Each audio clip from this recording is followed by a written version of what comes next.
কৃষ্ণ জয় গুৰু শংকৰ পৰম ভক্তিভাজন আজি সভাৰ সঞ্চালক প্ৰভুজনা আৰু সন্মানিত সদন। আজি আমাৰ বক্তৃতাৰ বিষয়বস্তু হৈছে এক শৰণ হৰিনাম ধৰ্মত মানৱীয় প্ৰমূল্যবোধৰ অনুশীলন। গতিকে উক্ত বিষয়ৰ ওপৰত দুআষাৰ বক্তব্য ৰাখিবলৈ আগবাঢ়িছোঁ। সামাজিক বিকাশ আৰু প্ৰগতিৰ বাবে অতি প্ৰয়োজন মূল্যবোধৰ শিক্ষা। এখন সমাজ বা ব্যক্তিৰ মাজত থকা সত্য, দয়া, প্ৰেম, ক্ষমা, অহিংসা, মৈত্ৰী, ত্যাগ, সাধুতা, নম্ৰতা, সংযম, পৰোপকাৰ, সহনশীলতা আদি মানৱীয় গুণসমূহ লাভ কৰিবলৈ চলোৱা প্ৰচেষ্টাকে মূল্যবোধৰ শিক্ষা বোলে।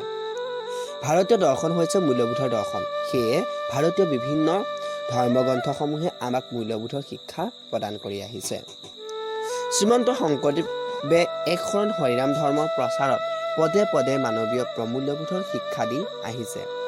গুৰুজনে মানৱীয় প্ৰমূল্যবোধৰ কথা চিন্তা কৰিয়ে মানুহক উচ্চ নীচ, ধনী দুখীয়া, জাতি জনজাতি সকলোকে একে কৰি একেডাল দোলেৰে বান্ধিছিল।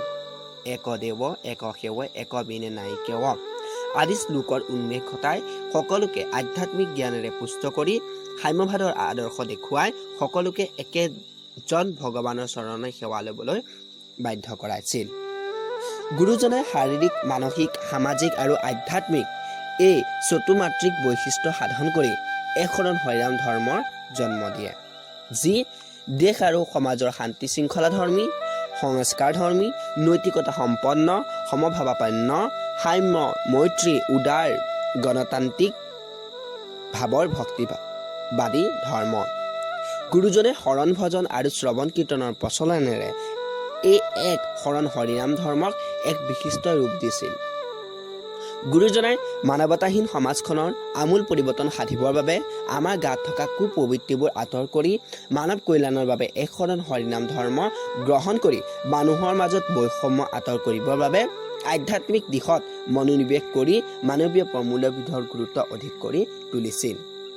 গুৰুজনাই কেৱল মানুহকেই নহয়, তেৰাই সমস্ত জীৱকুলৰ সমদৃষ্টিৰে চাইছিল। সংসাৰত জীৱিত সকলো প্ৰাণীয়েই যে ঈশ্বৰৰ অংশ সেই কথা উপলব্ধি কৰি তেৰাই কীৰ্তনত উল্লেখ কৰিছে, কুকুৰ চিঙাল গধৰ্ভৰু আত্মৰাম জানিয়ে সবাকো পৰি কৰিবা প্ৰণাম। গুৰুজনে সকলোকে সুবিধা হোৱাকৈ, সকলোৰে বুজি পোৱাকৈ তেওঁ সাহিত্যসমূহ সৃষ্টি কৰি থৈ গৈছে। গুৰুজনে সৃষ্টি কৰা কৃষ্টিসমূহত সমাজৰ সকলো শ্ৰেণীৰ লোকে সমানে অংশীদাৰ হ'ব পাৰিছিল। গতিকে দেখা যায় যে এক শৰণ হৰিনাম ধৰ্মৰ প্ৰচাৰত সমান্তৰালভাৱে তেৰাই এই সাহিত্য সংস্কৃতিসমূহ সৃষ্টি কৰি এইসমূহৰ জৰিয়তে সমাজলৈ মানৱীয় প্ৰমূল্যবোধৰ নিদৰ্শন দি থৈ গৈছে। ব্ৰাহ্মণবাদৰ পৃষ্ঠপোষকতাত গঢ় লৈ উঠা অস্পৃশ্যতাক প্ৰত্যাহ্বান জনাই সকলো জাতি, বৰ্ণ, সম্প্ৰদায়ৰ লোকক নিজৰ ধৰ্ম আওতালৈ আনি শংকৰদেৱে গঢ়ি তুলিবলৈ সমৰ্থ হৈছিল সম্পূৰ্ণ নতুন প্ৰগতিশীল মানৱীয় সমাজ। সেয়ে তেওঁ বৰদোৱাত নামঘৰৰ প্ৰথম খুঁটাটো মুছলমানৰ ভকত চান খাই পৰা লৈছিল। টেম্বুৱানীত জান বান্ধোতে প্ৰথম মাটি নিহোৱা কুলৰ সতী ৰাধিকাৰ দ্বাৰা পেলাই এখন মহান মানৱীয় প্ৰমূল্যবোধৰ সমাজ প্ৰতিষ্ঠা কৰিছিল। হে বাপাই সমস্ত বৰ্তমান সময়ত পৰিৱৰ্তনৰ ধামখুমীয়াত আৰু পশ্চিমীয়া সংস্কৃতিৰ প্ৰভাৱত আমাৰ সমাজ জীৱন উন্নতি হৈছে যদিও চিন্তাধাৰা তথা মানৱীয় প্ৰমূল্যবোধৰ অভাৱত দিনক দিনে ধ্বংসৰ ফালে গতি কৰিছে।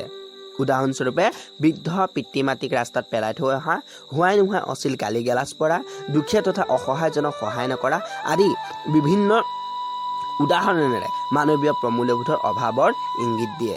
গতিকে আমি আধুনিক শিক্ষাৰে শিক্ষিত হৈ, গুৰুজনাৰ আদৰ্শেৰে আদৰ্শিত হৈ নিজৰ লগতে দহৰ উন্নতি সাধন কৰি গুৰুজনাই দি থৈ যোৱা মানৱীয় গুণসমূহ সঠিক ব্যৱহাৰৰ বাবে পুনৰ প্ৰচেষ্টা চলাওঁ আহকচোন। সৰু শেষত মাধৱ পুৰুষৰ এফাকি ঘোষাৰে আমাৰ বক্তব্য সামৰণি মাৰিলোঁ। কৃষ্ণ।